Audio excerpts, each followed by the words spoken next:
Hello everyone, I'm Ixalan and welcome back to Limited Review Week on my channel. So far this week I have looked at the white, black, and blue cards in Ixalan, and today we are continuing with red.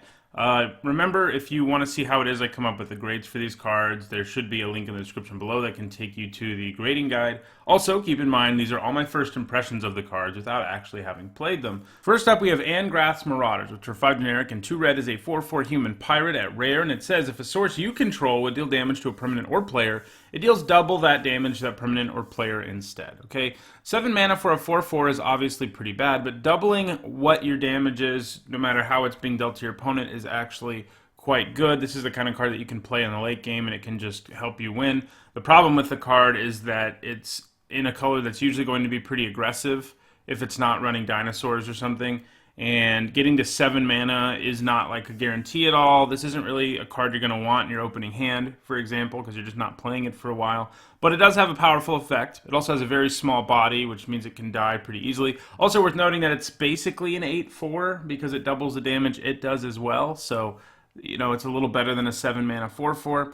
Overall, though, because of the high converted mana cost and the fact that you need to have sort of a weird deck, one that is both able to get the 7 mana and able to do a bunch of damage, I think that keeps this from being a really high grade or anything, and I'm just going to give it a C. It is a hard card to evaluate. Usually when we've seen these effects are like symmetrical, and that makes them a lot worse, but this one is not symmetrical. I could see this card being one that gets better as I play the format. Next, we have Bonded Horn Crest, which for 3 generic and 1 red is a 5/5 dinosaur at uncommon, and it says, Bonded Horn Crest can't attack or block alone. A 4 mana 5/5 with a relevant creature type is something I'm on board for, even though this has a downside. Not being able to attack or block alone is certainly a downside, but it seems like it will be a good curve topper for aggro decks, whether they have dinosaur synergies or not. This just hits really hard, and not much on the board will be bigger than it is when you play it on turn 4, because it really only fits into aggro decks, though, where you can make sure it always has things attacking with it, and is terrible in control decks. I'm just going to give it a C+. I think you can take it sort of early if it looks like you're an aggro, but you don't want it at all in certain other kinds of decks. Next, we have Brazen Buccaneers, which for 3 generic and a red is a 2/2 human pirate at common with haste. And it says when Brazen Buccaneers enters the battlefield, it explores. This is a new mechanic that creatures have in this format, and you get to reveal a top card of your library. You put that card into your hand if it's a land. If it's not a land, you put a +1/+1 counter on the creature, and you can put that card back or into your graveyard. What I like to do with Explore cards is gauge how good the 2 potential outcomes of the card are. In this case, you get a 4 mana 3/3 with haste that gives you some card selection, or a 4 mana 2/2 that draws you a card. Neither of those options is incredible, but both are solid. And the pirate creature type into this, and I think it's a decent playable at C. Next, we have Burning Sun's Avatar, which for 3 generic and 3 red is a 6/6 dinosaur avatar at rare. And it says when Burning Sun's Avatar enters the battlefield, it deals 3 damage to target opponent and 3 damage to up to 1 target creature. Say hello to the contender for best card in the set, at least that's monocolored. This may as well be called Flame Sun Kavu. It is one of the biggest bombs in the set, as a 6 mana 6/6 that can kill an X3, and also lightning bolt the opponent's face is insane. It does ask you for triple red mana, and that makes it a little harder to cast, but not as hard as usual with treasure tokens around. It is going to be worth it when you can cast it, though, of course, and it's a dinosaur in case your deck really cares about that. This card is just a solid A. I don't think there are a whole lot of cards in this set I would take over it. It's just going to give you so much value. Killing a creature, having a 6/6, and also doing some damage to your opponent is pretty hard to overcome. Next, we have Captain Lannery Storm, which for 2 generic and 1 red is a 2/2 legendary creature human pirate at rare, and she has haste. And it says, when Captain Lannery Storm attacks, create a colorless treasure artifact token. These are tokens, of course, that you can tap and sacrifice to add 1 mana of any color to your mana pool. And she also says, when you sacrifice a treasure, Captain Lannery Storm gets +1/+0 until end of turn. A 3 mana 2/2 with haste is okay, but nothing special. Lannery has a little more going on than that, though. She makes treasure when she attacks, and she gets +1/+0 whenever you sacrifice a treasure. Keep in mind that unlike some other treasure payoffs, she doesn't ask you to use a treasure for something other than mana. She gives you the mana and gets pumped at the same time. You don't have to sacrifice it just to her. Sort of the ideal thing to do with Lannery is play her when your opponent's shields are down and you have like 5 or 6 treasures in play. But that's just not always going to happen, and frequently she will just sit on the board doing nothing because she just can't really attack through creatures that are bigger than 2/2. So things can block her and kill her pretty easy. But if you have a huge stack of treasure, it also means she can trade up pretty easily. In the end, I want to give her 2 separate grades. In a deck that can't really make treasure other than with her, she's probably a C. She still provides you with ramp and fixing, and you're okay with that. And if you can sort of trade her and get a piece of treasure, that's not too bad. In a deck with a lot of treasure, though, she can sort of turn into ball lightning, and I think she gets up to a C+, and she also has the pirate creature type, by the way. I do think she has more potential in constructed, where boards aren't going to be as clogged with creatures as frequently, so it'll be interesting to see what she does there. Next, we have Captivating Crew, which for 3 generic and 1 red is a 4/3 human pirate at rare, and it has an activated ability where you can pay 3 generic and 1 red to gain control of target creature an opponent controls until end of turn. Untap that creature, it gains haste until end of turn. Activate this ability only anytime you could cast a sorcery.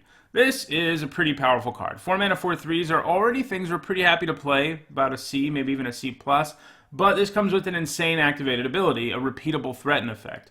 You not only get a blocker out of the way with this sort of effect, you get to bash your opponent's face in with their own creature, really upping the amount of damage you do, and it doesn't matter how big it is. If you have 8 mana, you can even steal 2 things. This is a crazy good card, and I'm going to give it an A-. It doesn't quite make it to the solid A range because it dies to tons of removal, but still, I think you first pick it all day. Next, we have Charging Monsterous, which for 4 generic and 1 red is a 5/5 dinosaur at uncommon, and it has trample and haste. This guy's simple. He's huge and efficiently costed and comes with 2 nice keyword abilities. He's basically the dinosaur version of Reality Smasher. On the French vanilla test, he's already good enough to be a B, and he comes with a dinosaur creature type, and that is enough for him to just get a B, I think. It won't be uncommon to play this guy on turn 4 either, and just start wrecking face. There's enough ramp around. This is a great first pick and shouldn't be passed very often. Next, we have Demolish, which for 3 generic and 1 red is a common sorcery that says destroy target artifact or land. Yep, Wizards printed Demolish again. I don't know why they insist on printing this in every set these days. It looks like it should be a sideboard card, but to be honest, you almost never cite it in. I feel like I've cited it in once in like the last several years when it's been around, and that was in a set that had more artifacts in it than this one. There aren't many artifact targets for this. It will probably be better against the rare cycle of lands that transform, but I'm just going to give this an F. I mean, you're just not going to side this in, and even if you do, it's not going to be all that strong. Next, we have Dinosaur Stampede, which for 2 generic and a red is an uncommon instant that says attacking creatures get +2/+0 until end of turn. Dinosaurs you control gain trample until end of turn. I'm not a huge fan of this card if you don't have a ton of dinosaurs in your deck. Since it only pumps power, you have to hope that your opponent either isn't blocking or pumping your creature's power actually keeps them alive. Otherwise, you're just going to end up mostly trading, which isn't always going to be worth it. Sure, giving trample to dinosaurs is nice, but this card is sort of pulling you in 2 awkward directions. Dinosaur decks aren't as capable as others of going wide because of the higher mana costs in it, and this card wants you to go wide. If you're giving a couple of larger dinosaurs trample with it, it certainly gets better and can create situations where you just win the game.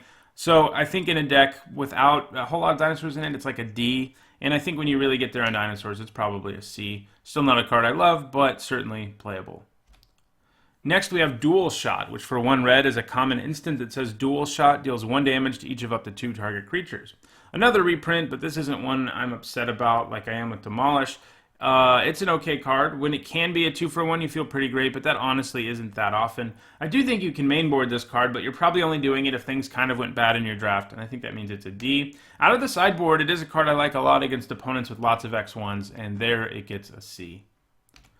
Next, we have Fathom Fleet Firebrand, which for 1 generic and 1 red is a 2/2 human pirate at common, and for 1 generic and a red, it can pump its power +1/+0 until end of turn. This is a 2-mana 2/2 with some upside and a relevant creature type. It's nothing special, but it's a fine 2-drop, one that you'll sometimes cut for better 2-drops, but I think it's still a C. Next, we have Fiery Cannonade, which for 2 generic and 1 red is an uncommon instant that says Fiery Cannonade deals 2 damage to each non-pirate creature. An instant speed Pyroclasm effect is nice. I think this deck will really only have 2 homes, though, Control decks and Pirate decks. If you're an aggro deck that doesn't really have a lot of pirates, you don't want to be playing this. It'll kill more of your creatures than your opponents. A control deck will like it since it can sweep away a bunch of early creatures. You will sometimes run into situations where your opponent has too many pirates for this to be good, so make sure to side it out there. I'm going to give this a C+. It will be great in the decks that want it, but it isn't going to be all of them. Next, we have Fire Shrine Keeper, which for 1 red is a 1/1 elemental at common. It has Menace, and it has an activated ability where you can pay 7 generic and a red and tap it and sacrifice it, and it deals 3 damage to each of up to 2 target creatures. So this is the red card in the cycle of 1-drops that have an 8 mana activated ability. We've seen several others this week. This one seems pretty okay.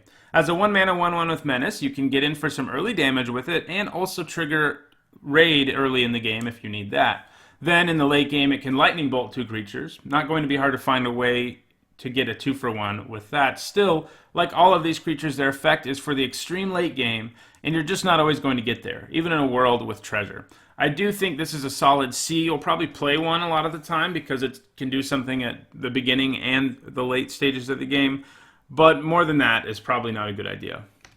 Next we have Fire Cannon Blast, which for 1 generic and 2 red is a common sorcery, and it says Fire Cannon Blast deals 3 damage to target creature. It also has Raid, and it says Fire Cannon Blast deals 6 damage to that creature instead if you attacked with a creature this turn. So I talked earlier about red having perhaps the best rare in the set. Well, I think it also has a candidate for best common in the set in Fire Cannon Blast. 3 mana to do 3 to a creature is a good removal spell, even at sorcery speed, and I think good enough for a C+ or B-. But because this has Raid allowing you to potentially do 6 damage, it gets a much higher grade than that. It's pretty hard not to trade up if you're doing that. That is enough to push this common into being a solid B, and a card I'm happy to first pick. So Raid is something you're going to be able to trigger with relative ease. I mean, you can even chump attack if you have to. It's going to be worth it sometimes. But if you and your opponent are racing is when this is really going to be at its best, where you can swing with your guys and then just kill their best guy, and suddenly they're losing the race. But it's a great card, first pickable common, perhaps the best common in the whole set. Next, we have Frenzied Raptor, which for 2 generic and a red is a 4/2 dinosaur at common. Each of the supported creature types in this set has a vanilla creature, and this is the one for dinosaurs. A 3 mana 4/2 is probably like a D+ on its own, but because it's a dinosaur, I'm going to give it a C-. You'll cut it for a lot of other better dinosaurs, but if you need more dinosaurs for a synergistic dino deck, you'll end up playing it. Next, we have Headstrong Brute, which for 2 generic and a red is a 3/3 orc pirate at common, and it says Headstrong Brute can't block, and Headstrong Brute has menace as long as you control another pirate. So in a deck without other pirates, this is actually a playable card. Pretty much only in aggro decks where 3 mana 3/3 is fine, even with a downside, and there it's probably a C-. If you have a critical mass of pirates, this becomes a 3 mana 3/3 with menace, and it still can't block, but a 3/3 with menace is no joke, and I think it's a C+ if you get there with pirates. It's a solid payoff for playing pirates at common. Next, we have Hijack, which for 1 generic and 2 red is a common sorcery. It says gain control of target artifact or creature until end of turn. Untap it. It gains haste until end of turn. Another reprint, last time we saw it was not too long ago in Kaladesh block, where there were a ton of artifacts to steal, along with creatures. But it still didn't really see any play. In the most aggressive decks, this can be an okay way to end the game, and if your opponent has some really bombing creatures, it gets a little better, but I think it's a barely playable card, one that you're almost unhappy to have in your deck, if not downright unhappy, and I think that makes it a D-. Next, we have Lightning Strike, another reprint, which is 1 generic and a red for an uncommon instant, and it says Lightning Strike deals 3 damage to target creature or player. Remember how I said that red might have the best common in Fire Cannon Blast and the best rare, Burning Sun's Avatar? It might also have the best uncommon in Lightning Strike. 2 mana to do 3 to something is almost always going to be trading up, and being at instant speed means that this thing can produce some blowouts. Going to the opponent's dome adds extra value. This is a B+, and I would pick it over most of the cards in the set, including most of the rares, other than obviously the ones I've rated higher than it. Next, we have Lightning Rig Crew, which for 2 generic and a red is a 0/5 Goblin Pirate and uncommon, and you can tap it to deal 1 damage to each opponent, and whenever you cast a pirate spell, you can untap Lightning Rig Crew. I think this is one of the best pirate payoffs there are. It reminds me of cards like Thermal Alchemist and Nettle Drone, who ended up being very good build-arounds that could ping opponents and untap when you play a certain type of card. The Rig Crew also happens to be fine in a deck without a ton of pirates, though. A 0/5 that can block and ping opponents every turn is probably like a C. Once you get there on pirates, though, this becomes a must-kill for your opponent as they end up dying even if they have stopped you from attacking them, and I think this moves all the way up to a B. Because this has a reasonable floor and a high ceiling, this is going to be worth speculating on with the first pick in some packs, and you'll play it no matter what, and that's sort of, I mean, as long as you're playing red, you'll end up playing it. I think that's what makes it a reasonable first pick. It'll just be awesome if you have pirates, and not awesome, but fine if you don't get enough. Next, we have Makeshift Munitions, which for 1 generic and a red is an uncommon enchantment, and you can pay 1 to sacrifice an artifact or creature, and Makeshift Munitions deals 1 damage to target creature or player. This card screams build around, and I think it looks like a lot of fun, but I'm not sure it's actually going to be good. Most of the time, sacrificing creatures to it won't be worth it, though being able to chump block and do some damage doesn't hurt. Where I think this card can really shine, and I think the reason they include it in this set, is when you're cashing in your treasure to do the damage. Still, 1 damage at a time isn't a ton, and yes, you can do a bunch in a turn, sacrifice a bunch of things in a turn. It's still, not a lot of damage for each treasure you sacrifice. It can at least hit creatures too, which can make combat something of a nightmare for some opponents. I do think this is an F in a deck that doesn't have creatures with good death triggers, the ability to make lots of creature tokens or lots of treasure. And in those decks where it is playable, I think I'll give it a C. I'm going to try to build around this probably early on in the format, see how it goes. It seems like it has potential, but I think there's a lot of risk inherent with trying to force this deck. Next, we have Nest Robber, which for 1 generic and 1 red is a 2/1 dinosaur at common, and it has haste. This card's nothing special. It is a subpar 2-drop that happens to be a dinosaur, so I'm going to give it a C-. You'll play it when you have to, but it'll be one of the first cards you cut.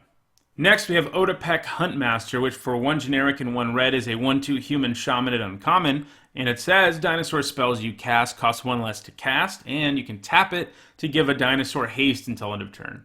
I'm saying build around a lot in these set review videos. That's because there are just so many tribal payoffs in this set, and this is another one. The Huntmaster is unplayable in the absence of dinosaurs, which means it's an F. Once you have some dinosaurs, he does a pretty good Goblin Warchief impression, except, he does the stuff for dinosaurs. Making dinosaurs cheaper and being able to tap to give one of them haste is very good, and it will be at a key card in dino-heavy decks. It just makes the creature come down so much faster and swing so much earlier. It pushes into the B range if you're a dinosaur deck. While this has a super low floor, the ceiling on it is so high that I think I'll find myself first picking it from time to time in weaker packs, since this is a kind of card that can really push your dinosaur deck into being great. Next, we have Rampaging oscidyne, which for 2 generic and a red is a 3/3 dinosaur at rare. It has Menace, it says players can't gain life, and whenever another creature enters the battlefield, Rampaging oscidyne deals 1 damage to that creature's controller. A 3-mana 3/3 with Menace is great, and something I'm on board with all day. That's already probably a C+. Making my opponent unable to gain life, while it won't always be relevant, can certainly have an effect. It also punishes both you and your opponent for playing creatures. If you're the beatdown, this card is going to be better for you, as your opponent will struggle to block it and take more and more damage from its static effect. It is going to be especially potent against black-white vampires because they like making creature tokens and gaining life, and this punishes both of those things. I'm going to feel fine about first picking this a lot of the time, and I'm going to give it a B-. Next, we have Raptor Hatchling, which for 1 generic and 1 red is a 1/1 uncommon dinosaur, and it has Enrage, a mechanic a lot of dinosaurs have, meaning they do something when they get damaged. And Raptor Hatchling says whenever Raptor Hatchling is dealt damage, create a 3/3 green dinosaur creature token with Trample. This is basically a 2-mana 1/1 that, when it dies, makes a 3/3 with Trample. That's a good card. Yes, it won't get the dinosaur if it's killed by a straight-up destroy effect, but if your opponent is using a removal spell that powerful to kill this, you're still coming out ahead. I like this card a lot, and will play as many copies of it as I can in a red deck. Making tokens when it dies is just awesome, and that's without mentioning any of the dinosaur synergies. I'm going to give it a B-. Next, we have Repeating Barrage, which for 1 generic and 2 red is a rare sorcery, and it says, Repeating Barrage deals 3 damage to target creature or player, and it has Raid for 3 generic and 2 red, and it says, return Repeating Barrage from your graveyard to your hand. Activate this ability only if you attack with a creature this turn. So this is basically Hammer of Bogarden, if you played back in those days, which was a powerful card. Turns out a recurring lightning bolt, even at sorcery speed and at 3 times the mana, is very strong. This can legitimately become a win condition for your deck if you can keep raiding and getting it back and going to your opponent's dome. It can also just be used to kill your opponent's creatures over and over again, and this can easily result in things like 4-for-1s and other silly situations. This is one of the best mana sinks in the entire set. If you're flooding out and you have a Repeating Barrage in your graveyard, you don't really care that you're flooding out. This is a first pickable rare, and I'm going to give it an A-. Next, we have Rigging Runner, which is 1 red mana for a 1/1 Goblin Pirate at uncommon with first strike, and it has Raid. Rigging Runner enters the battlefield with a +1/+1 counter on it if you attack with a creature this turn. A 1 mana 1/1 with first strike, and one of the tribal creature types in this format isn't great. It's probably like a D or a D-, but this is more than that, as the Raid makes it a 2/2 with first strike. That kind of efficiency is nice, even in the late game, where a 2/2 first strike can usually still block a few things effectively. I'm going to give this a C+. Next we have Rile, which for 1 red mana is a common sorcery that says, Rile deals 1 damage to target creature you control. That creature gains trample until end of turn. Draw a card. Rile is here basically to help you trigger Enrage, and it is going to be incredibly good when it does, since it can also cantrip and gives your guy trample, which by the way is going to be good on most cards with Enrage. All of that said, if you don't have a critical mass of dinosaurs, playing this isn't the greatest idea, as it basically just becomes a 1 mana draw a card effect that requires you to have a creature with more than 1 toughness in play. It does almost feel like it has cycling though. If you just don't have a dinosaur with Enrage in play, you can at least cash it in to draw a card, and that makes it considerably better. Basically, I think it's a D- in your average limited deck, and probably gets to C+ if you have like 7 or so cards with Enrage. Next, we have Rowdy Crew, which for 2 generic and 2 red is a 3/3 human pirate mythic rare that has trample, and it says when Rowdy Crew enters the battlefield, draw 3 cards, then discard 2 cards at random. If 2 cards that share a card type are discarded this way, put 2 +1/+1 counters on Rowdy Crew. I like the design of this card a lot. It will either be a 4 mana 3/3 with trample that draws you 1 card, or a 4 mana 5/5 with trample that draws you 1 card. Either option sounds good to me. I think some players will shy away from a card like this because it says random, but keep in mind every time you draw a card in Magic, it's actually random. So yeah, you might lose something you otherwise would not have wanted to discard, but you're coming away with 1 card when you cast Rowdy Crew every time, which will make it a 2-for-1 in most situations. I'm going to give this a B-. I think it will be first pickable. I think it has some potential in Constructed too, and as a mythic rare, it'll probably be worth a few bucks, further incentivizing it as a first pick. Next, we have Rummaging Goblin, another reprint for 2 generic and a red. It is a 1/1 Goblin Rogue at common, and you can tap it and discard a card to draw a card. Rummaging Goblin is the reason that we call the effect of discarding and then drawing Rummaging. The Goblin isn't unplayable. It can really help you improve your draws in the late game, but it is still a 3 mana 1/1, which is horrendous, and Rummaging isn't nearly as good as Looting, which is drawing and then discarding. I think he is a D, though you might be more inclined to play him in more controlling decks where you can really draw out the game and use the Goblin to improve your draws. Next, we have Star of Extinction, 5 generic and 2 red for a mythic rare sorcery that says, destroy target land. Star of Extinction deals 20 damage, that's 20 damage, to each creature and each planeswalker. Man, talk about a board sweeper. There's very little that will be left alive in this format after you cast this thing, and getting to blow up a land in addition doesn't hurt. It does cost 7, but hey, treasure's around for a reason. This is going to be a great card for control decks who can slow the game down early and then just destroy the opponent's board while they are in top deck mode, and then you can start building up your own board. It isn't going to be good in aggro decks at all, but I do think it's first pickable just because it has such a high ceiling. Getting to 7 in this format won't be as hard as it is in most, and this is a kind of card that completely changes the game for you. It's a solid B. Next, we have Stormfleet Arsonists, which for 4 generic and a red is a 4/4 Orc Pirate at uncommon, and it says when Stormfleet Arsonist enters the battlefield, if you attack with a creature this turn, target opponent sacrifices a permanent. A 5 mana 4/4 is only a little more than you want to be paying, though it does have a raid trigger. It is one of the less impactful ones. Your opponent gets to choose the permanent, and they're probably just going to chuck a land, which sure, has an impact, but not a big one, especially in the late game. He's a pirate too, of course, but I'm just going to give him a C. I feel like there are way better things to do with 5 mana in this format.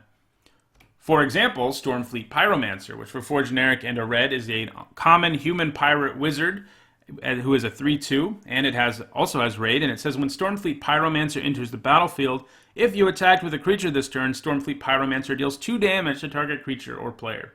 Creatures that come into play and kill stuff are almost always good because they provide you a huge tempo boost. You add a creature to your board and remove one from there, so it's sort of a net of +2 for you. And you can get 2-for-1s with them a lot of the time. We saw this most recently with Sand Strangler, and yes, the Pyromancer isn't quite as good, obviously. It costs more, has worse stats, and it does 1 less damage. But Sand Strangler was a premium uncommon in Amonkhet, a first pickable one, better than most of the rares.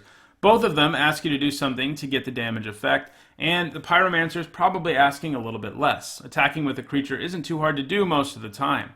The Pyromancer is pretty bad, though, if you cast it when you don't have raid active. Having the pirate creature type is a nice bonus. In the end, I think this gets close to being a B-, close to being a potentially first pickable card in a weak pack, but I'm going to start it at C+, and rein in my own enthusiasm about the card. It's a card I love, and I'll probably take earlier than most people, but I'm going to start it at a C+.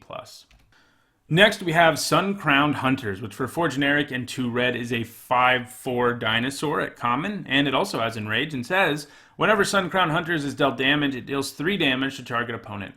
6 mana for a 5/4 isn't pretty, but it does have a nice enrage effect. If your opponent trades with it, they take 3 damage, which is a nice bit of upside for you to have. If your opponent doesn't have anything that can block it for a trade, that's when things get really stupid, as your opponent won't want to chump block it either, and just take 5. It almost feels a little bit like Afflict. It's nothing special though because of its high mana cost, it's just an average red card. I would play it in a lot of dinosaur decks, but I'm going to give it a C. Next we have Birds Invocation, which for 5 generic and 1 red is a rare enchantment, and it says whenever you cast a spell from your hand, reveal the top X cards of your library, where X is that spell's converted mana cost. You may cast a card revealed this way with converted mana cost X or less without paying its mana cost. Put the rest on the bottom of your library in a random order. I like this card a lot and I want it to be good. It looks like an insanely fun build around for both constructed and limited, but I don't think it'll be that good. For 6 mana, you don't contribute to the board at all, which is always dangerous. Sure, once you start casting spells, it will do some pretty cool stuff, but only maybe as you have to hit cards of the right mana cost to cast them. The more expensive things you cast, the better this gets. I'm unfortunately, though, going to start this at a D. But once you start seeing me do draft videos, I'll probably draft one with the first pick at some point just because it looks like so much fun. Next, we have Sure Strike, which for 1 generic and 1 red is an instant at common, and it says target creature gets +3/+0 and gains first strike until end of turn. This is a solid combat trick we've seen before. Sure Strike is a great way to punch through an opponent's creature, and the boost it gives plus first strike makes it pretty hard for your opponent's creatures to win in combat. It has the usual problem that combat tricks have, though. You can get blown out by removal. This is a C, though, which is pretty high for a combat trick, and I'll probably play 1 in most red aggro decks. Next, we have Swashbuckling, which for 1 generic and 1 red is an aura enchantment at common with enchant creature, and it says enchanted creature gets +2/+2 and has haste. You guys know I hate auras that don't replace themselves somehow by drawing you a card or making a creature token or something, and if they don't do that, they have to be pretty impactful. This is because it's way too easy to get 2 for 1 when you use an aura. Your opponent doesn't even have to have the mana up when you play it like they do with a combat trick. They can just wait until their turn and blow you out. Swashbuckling doesn't really do enough for me. I want an evasive ability, not haste, and while +2/+2 is an okay boost, it just isn't enough. I do think it will make the cut in some aggressive red decks, but I'm mostly going to steer clear of it and give it a D. Next, we have Thrash of Raptors, which for 3 generic and a red is a 3/3 dinosaur at common, and it says as long as you control another dinosaur, Thrash of Raptors gets +2/+0 and has trample. 4 mana 3/3s are in the lower part of the D range, but this has some nice dinosaur upside, becoming a 5/3 with trample if you have another dinosaur, which is great stats for a 4-drop. I'm going to give this a C+ in dinosaur heavy decks. Next, we have Ollies Knight, which is 1 generic and a red for a 2/2 human knight at common, and it says whenever Ollies Knight attacks, if you control a dinosaur, Ollies Knight gets +1/+1 until end of turn. Back-to-back solid dinosaur payoffs at common here. The fail case of being a 2-mana 2/2 makes this card a reasonable one in basically any red deck, but there are enough dinosaurs running around that it will swing as a 3/3 pretty regularly. I think it's a good common, one you should take somewhat early, not very early, and I'm going to give it a C+. Next, we have Ollies Skinshifter, which for 2 generic and a red is a rare human shaman that's a 0/1. It has haste and says whenever Ollies Skinshifter attacks, it becomes a copy of another target non-legendary attacking creature until end of turn. This is a cool design. It's also kind of interesting this card isn't a shapeshifter because it really feels like one flavorfully.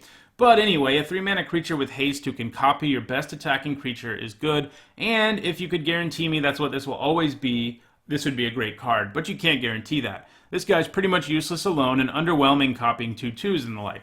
It also has 1 toughness and can be easily dispatched by all removal spells in the format before it transforms. All of that makes me sound like I hate the card, and I don't. I just want to make sure no one overrates this thing. It's a reasonable playable in a red creature heavy deck, and I'm going to give it a C+.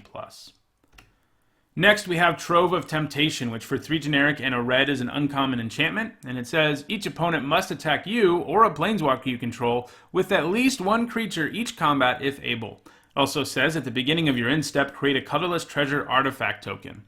This is a very flavorful card too. Making 1 creature attack you a turn who are in search for treasure and actually making treasure is cool. A constant source of treasure is nice, providing fixing and ramp, and if you're in red, you might be playing some big dinosaurs. There is also treasure synergy that this goes well with. There just aren't many other sources of repeatable treasure like this. Still, a 4-mana enchantment that does very little other than produce treasure for you every turn isn't awesome or anything. I think this is a D+ most of the time, with the caveat that ramp decks and decks looking to play a ton of colors will probably value it a little bit more. Next, we have Unfriendly Fire, which for 4 generic and a red is a common instant, and it says Unfriendly Fire deals 4 damage to target creature or player. They added 1 mana to Electrify, but also gave it the ability to hit players. That's a decent removal spell, but a bit clunky. You probably don't want more than 1 to 2 in most red decks, but I'm going to give this a C+. Next, we have Vance's Blasting Cannons, which is the red part of the cycle of legendary enchantments that transform into lands. The Vance's Blasting Cannon sign costs 3 generic and 1 red for a legendary enchantment at rare, and it says at the beginning of your upkeep, exile the top card of your library. If it's a non-land card, you may cast that card this turn. Whenever you cast your 3rd spell in a turn, you may transform Vance's Blasting Cannons, and then it transforms into Spitfire Bastion, a legendary land that can tap to add red mana. It also has a powerful activated ability. For 2 generic and a red, you can have it do 3 damage to target creature or player. It has to tap too, so you can only do it once a turn. I think this is the best card of this cycle. Remember Outpost Siege from Fate Reforged? Vance's Blasting Cannon isn't quite as good as that. The Siege lets you play lands even if they got exiled, and this won't do anything for you when it hits lands. But the cannon is still going to draw you an extra card on most turns, more or less, in the same way Outpost Siege did. Some decks will be incapable of really transforming the cannons into Spitfire Bastion, but honestly, even if you can't play a bunch of spells in a turn, the cannon's great. Once it transforms, it has a repeatable effect that lets you lightning bolt things, and that's insane enough to win games alone. I'm going to give this a B+. I think it's first pickable in the majority of packs. Next, we have Whily Goblin, which is 2 red mana for a 1/1 Goblin Pirate at uncommon, and it says when Whily Goblin enters the battlefield, create a colorless treasure artifact token with tap, sacrifice this artifact, add 1 mana of any color to your mana pool.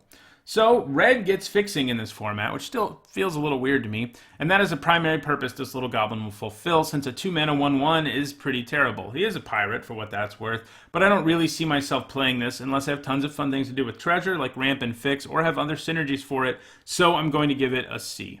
That does it for all the red cards in Ixalan. I think that red actually looks like the most powerful color. It'll be interesting to see if that holds up when I actually start playing this format. Tomorrow, I will, of course, be back with all the cards in green in Ixalan. Also, a reminder that you can head over to 5colorcombo.com or look up 5colorcombo.com in your app store and download an app that helps you draft. It uses my grades from these videos to help make the AI on the game a little more accurate about when to pick the cards, so it's a great way to practice the format before you can actually get your hands on the cards. Thanks for watching.